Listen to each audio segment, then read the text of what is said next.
আসসালামু আলাইকুম ভিউয়ার্স। যাত্রাবাড়ি চৌরাস্তায় নতুন একটি ক্যাফে বা রেস্তোরাঁ উদ্বোধন হয়েছে,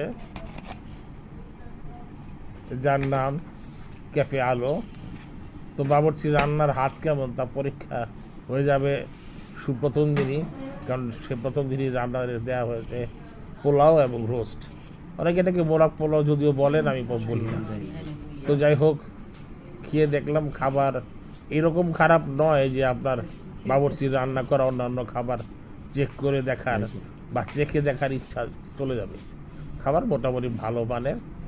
তো এখানে নাকি কাচ্চি, তেহারি সব কিছুই পাওয়া যাবে, গরুর কাচ্চি, খাসি কাচ্চি সব কিছুই পাওয়া যাবে। সুতরাং যাত্রাবাড়ি চৌরাস্তার এই ক্যাফে আলোতে আপনারা দেখতে পারেন পরীক্ষা করে কেমন হয়।